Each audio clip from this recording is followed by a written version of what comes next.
निमाड़ की मनोहारी पहचान जिरोती के भित्ति चित्र। संपूर्ण निमाड़ में जिरोती के इन भित्ति चित्रों को सावन की हरियाली अमावस्या को एक खुशहाल परिवार के रूप में बनाकर पूजन कर मनाया जाता है।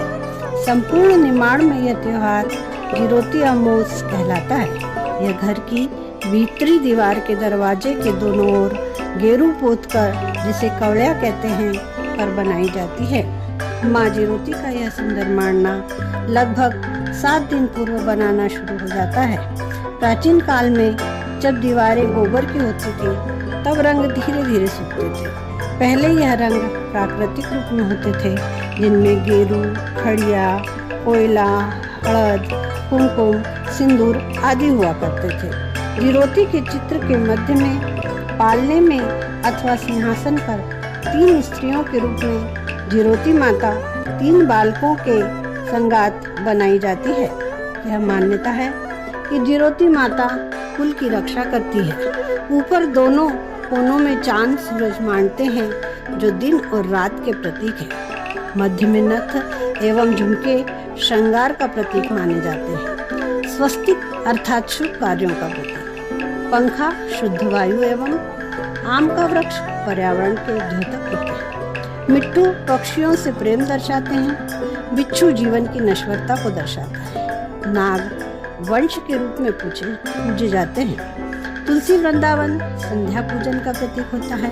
गणगौर निमाड़ का 9 दिवसीय प्रमुख अनुष्ठानिक पर्व है। झूले में झूलते बालक सावन के हिंडोलों को दर्शाते हैं। जिरोती की पालनी के नीचे एक तरफ रसोई घर होता है एवं दूसरी तरफ प्रसूता का कमरा जीवन के प्रारंभ को दर्शाता है। अमावस्या के दिन चंदन से पुतलियों की आंखें खोलकर कपास की पोनी का फुलेरा उन पर सजाया जाता है और आरती पूजा की जाती है। और ज्वार की खिचड़ी, पूरन पोली, हलवा, सीरा का भोग भी लगाया जाता है।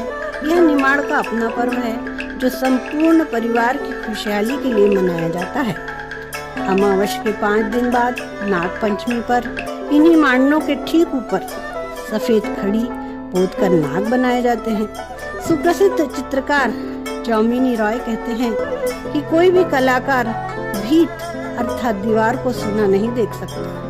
निमाड़ के लोक संस्कृति पुरुष पद्मश्री पंडित रामनारायण उपाध्याय जी ने कहा है कि आदि काल में जब मानव अपनी समस्त तृष्णाओं से पूर्ण हो जाता था, तब वह गुफाओं कंदराओं में अपने रिक्त समय में पत्थर से चित्र उकेरता था, जो अपने समय की कहानी कहते थे। सभ्यता के साथ साथ जब गांव बसे तो उनमें रंगों का प्रयोग होने लगा। निमाड़ के नाग जिरोती के भित्ति चित्र अपनी अलग पहचान बनाए हुए हैं।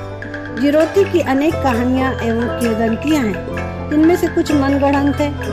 ये मनगढ़ंत कहानियां भी लोक की विशेषता है, किंतु इसकी मूल कथा महाभारत कालीन जरासंध से जुड़ी है। जीरावती अभ्रंश जिरोती जरासंध की बहन थी। उसने उसकी रक्षा की थी, जिसके फलस्वरूप उसने जरासंध को वरदान दिया था कि तुम्हें अगर कोई काट भी देगा तो तुम पुनः जुड़ जाओगे। जब भीम युद्ध में बार बार उसे काट कर फेंक रहा था और वो जुड़ता जा रहा था, तब भगवान श्री कृष्ण ने उसे एक तिनके का इशारा किया। उन्होंने उस तिनके को बीच में से चीरकर अलग अलग दिशाओं में फेंक दिया था। भीम ने जरासंध को बीच में से चीरकर विपरीत दिशाओं में फेंक दिया। हमें अपनी संस्कृति से जुड़े रहने की सीख देता है। लोक संस्कृतिविद डॉक्टर कपिल तिवारी कहते हैं कि हमें अपनी परंपराओं को नहीं छोड़ना चाहिए, लेकिन इसमें आधुनिकता को भी लाना चाहिए ताकि नई पीढ़ी इससे जुड़ी रहे। निमाड़ में एक कहावत है, वा तो कवड़िया पकी जिरोती छे, अर्थात अति प्रिय बेटी बहू आदि को प्रेम में इस प्रकार अलंकारिक रूप में संबोधित किया जाता है। जय जिरोती माँ, जय हिंद, जय निमाड़।